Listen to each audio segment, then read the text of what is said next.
हम इतना हंस रहे थे कि वो गंगा जी शिव जी से कितनी कितनी बातें कर रही थी। और जितनी भी बात गंगा जी की शिव जी से हुई है वो किसी और घाट पर नहीं हुई जो काशी के घाट पर हुई है।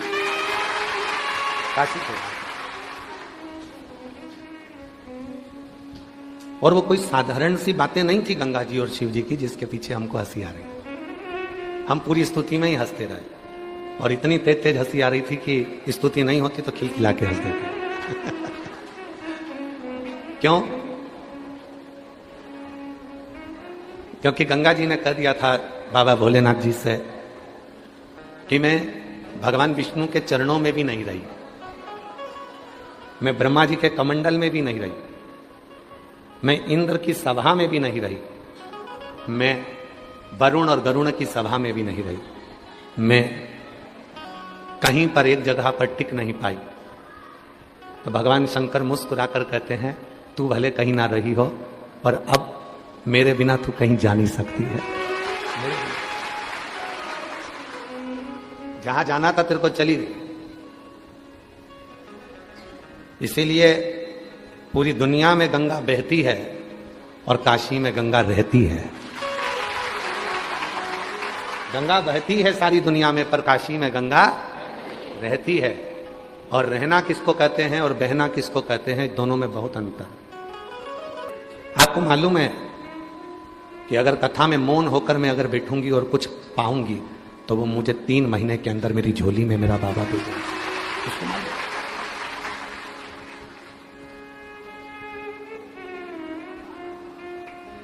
यहां शोर की नगरी काशी नहीं है, गर्जना की नगरी काशी नहीं है,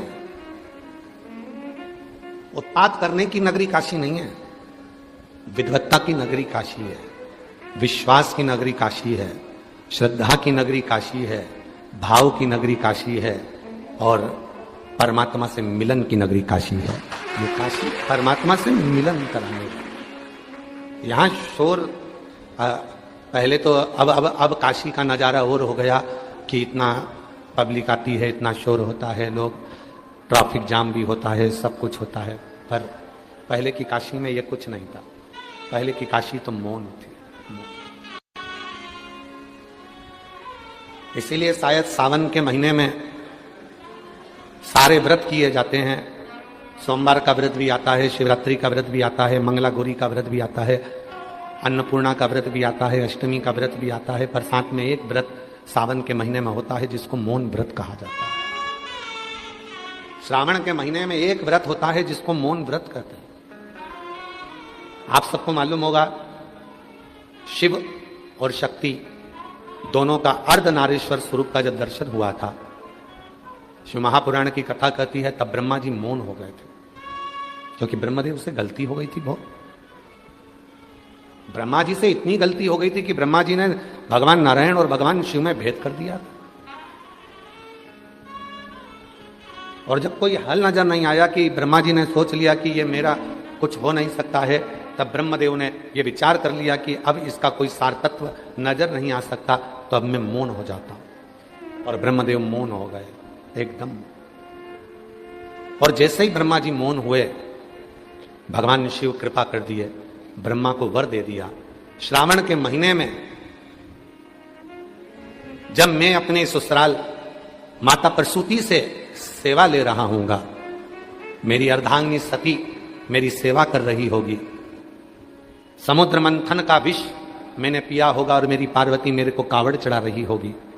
उस श्रावण के महीने में संसार में रहने वाला यदि मनुष्य एक दिन भी कुछ घंटों का भी यदि मौन व्रत धारण कर लेगा, शिव कहते हैं वो एक लोक नहीं अनेक लोकों का सुख भोग कर परम लोक को प्राप्त करेगा।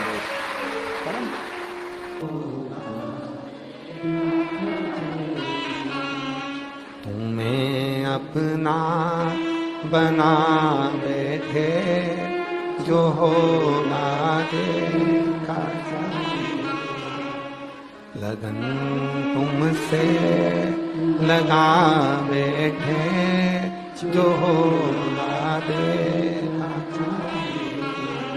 तुम्हें अपना बना बैठे जो होगा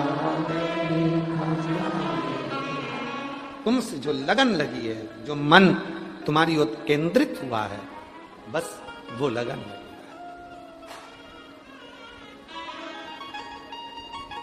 सतयुग, त्रेतायुग, द्वापर, और अभी क्या चल रहा है? जम के तो बोलो, कलयुग। कलयुग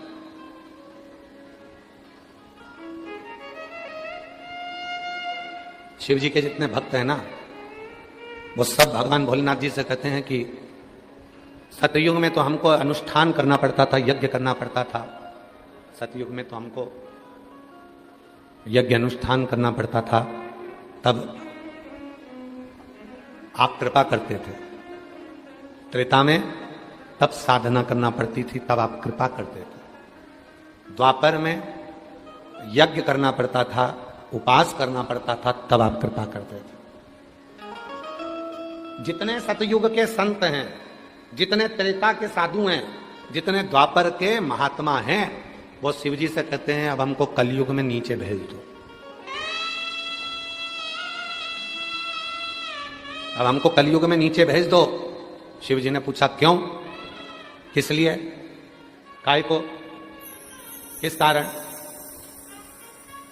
तो सतयुग के संत कहते हैं, त्रेता के संत कहते हैं, द्वापर के संत कहते हैं पहले हम यज्ञ करते थे तब शिव प्रसन्न होते थे, व्रत करते थे तब शिव प्रसन्न होते थे, साधना उपासना करते थे तब शिव प्रसन्न होते थे, पर अब हमको कलयुग में भेज दो क्योंकि एक लोटा जल से शिव प्रसन्न हो जाते हैं।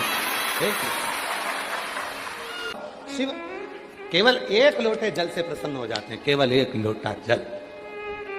अब उस जल को चाहे तुम, कोई कहे कि ये गंगा नदी का पानी है, कोई कहे गटर का पानी है, कोई कहे कारपोरेशन का पानी है, कोई कहे नगर पालिका का पानी है, कोई कहे टंकी का पानी है, कोई कहे खड्डे का पानी है, तुम कुछ भी कहते रहो। शिव जी अगर पानी देखते होते तो तुमसे पानी मांगते ही नहीं। शिव जी अगर फूल देखते होते तो तुमसे फूल मांगते ही नहीं। शिव महापुराण में, स्कंद पुराण में, भविष्य पुराण में, अग्नि पुराण में, नर्मदा पुराण में, लिंग पुराण में, नारद पुराण में, ब्रह्म विवर्त पुराण में, कूर्म पुराण में, मत्स्य पुराण में, विष्णु पुराण में, श्रीमद् भागवत पुराण में, जितनी पुराणे हैं और जितनी उनकी उप पुराण है, उसमें यह नहीं लिखा कि जल कहां का लेकर आना, उसमें तो यह लिखा भाव से अगर तूने आंख के अश्रु भी चढ़ा दिए तो भी शिव स्वीकार करेगा, तो भी शिव स्वीकार करेगा। सुबह ब्रह्म मुहूर्त में भगवान शंकर ने नरसिंह जी को नंदी पर बिठाया और सांवरिया सेठ का दर्शन कराने के लिए गौलोक धाम लेकर। जिस गौलोक धाम में नरसिंह जी पहुंचे, वहां पर भगवान सांवरिया जी राधा जी के साथ नृत्य कर रहे थे। कृष्ण जी का ध्यान गया नरसिंह जी की ओर। यहां लोग मरने के बाद आते हैं, तुम जिंदा जी आ गए, कैसे आ गए? यहां तो जीते जी कोई आता ही नहीं, मरने के बाद आते, तुम कैसे आ गए? नरसिंह जी कहे मुझे नहीं पता, पर कोई नंदी पर बिठा कर लेकर आया था। कहां है वो? जो सांवरिया सेठ ने भगवान शिव जी को देखा, जिंदा जी बैकुंठ तक लाने की सामर्थ्यता किसी में नहीं है, केवल एक शिव में है। बोल, जल नहीं था तो भी शिव प्रसन्न हुए। यही कलिकाल की घटना है, यही कलयुग की घटना है। नानी भाई का मायरा कोई सतयुग या त्रेता या द्वापर का नहीं है, कलयुग का है। आंखों के पानी में नमक होता है कि नहीं होता? बोलो बोलो, जम के बोलो, होता है। अब जब आंखों का पानी नमक वाला शिव जी पे गिरा होगा तो भी तो शिव जी ने स्वीकार किया होगा।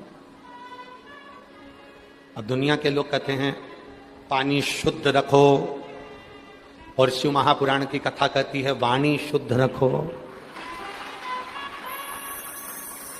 दुनिया के लोग कहते हैं फूल शुद्ध रखो। एक पुष्प होता है पारिजात का पुष्प, देखा है आप लोगों ने? पारिजात का पुष्प, उस पुष्प को तोड़ा नहीं जाता, तोड़कर अगर भगवान को चढ़ाया जाता है तो पारिजात का पुष्प फलित नहीं होता, दुख देता है। वो पुष्प का नियम है बाबा जी, वो पारिजात का पुष्प जमीन पे गिरे और उसको उठाया जाए, बिना धोए शिव जी को चढ़ाया जाए तो अनेक फल प्रदान कर देता है। दुनिया में केवल एक ही तो है, पूरी दुनिया में केवल एक ही है, मेरा देव अधिदेव महादेव। भगवान विष्णु जी की मूर्ति खंडित होती है तो मूर्ति को बदलना पड़ता है, राम जी की मूर्ति खंडित होती है तो मूर्ति को बदलना पड़ता है, देवी जी की मूर्ति खंडित होती है तो मूर्ति को बदलना पड़ता है, दत्त भगवान की मूर्ति खंडित होती है तो मूर्ति को बदलना पड़ता है, 33 कोटि देवताओं की मूर्ति खंडित होती है तो मूर्ति को बदलना पड़ता है। और महादेव का शिवलिंग यदि खंडित भी हो जाता है तो वह अखंडेश्वर महादेव कहलाता है। शिव जी का शिवलिंग भी अगर खंडित हो जाए तो वो खंडित नहीं माना जाता, 1000 टुकड़े हो जाए तो खंडित नहीं माना जाता, उसके टुकड़े टुकड़े हो जाए तो भी खंडित नहीं माना जाता, वो अखंडेश्वर हो जाता है, सहस्त्रेश्वर हो जाता है, लक्षेश्वर हो जाता है, वो साधारण नहीं रहता है। लक्षेश्वर अखंड है, वो खंडित ही नहीं हुआ। सारी दुनिया में सबसे ज्यादा आक्रमण अगर द्रोहियों ने करे हैं तो काशी पर करे हैं, अगर विधर्मियों ने सबसे ज्यादा आक्रमण करे तो काशी विश्वनाथ पर करे। सब कुछ तोड़ लिया उन्होंने, पर काशी आज भी अजर और अमर जैसी खड़ी की खड़ी है, अजर अमर है। गली गली के मकान तोड़कर देख लो, हर मकान के नीचे से शिवलिंग निकलेगा, हर होटले के नीचे से शिवलिंग निकलेगा, हर भूमि के नीचे से शिवलिंग निकलेगा। विद्रोहियों ने पूरी तरह से शिवलिंगों को खंडित कर कर देख लिया, पर उनको क्या मालूम था ये विश्वनाथ है जो दुनिया का भरण पोषण करने वाला है, ये कभी खंडित नहीं होता, ये तो अखंड है और अखंड ही रहेगा। ये अखंड है और अखंड ही रहेगा। ये कोई साधारण नहीं है, इसको समझना साधारण नहीं है। एक नैना नाम की एक शिवभक्त महाराष्ट्र की अकोला के पास में रहती, नैना नाम था। महाराज हम चतुर्वेदी जी, उसका पत्र अगर हमारे पास में होगा तो हम उस पत्र को सोशल मीडिया पर जरूर डालेंगे, हम श्योर जाकर ढूंढवाएंगे उस पत्र को। अगर पत्र, नैना नाम की एक लड़की अकोला के पास की,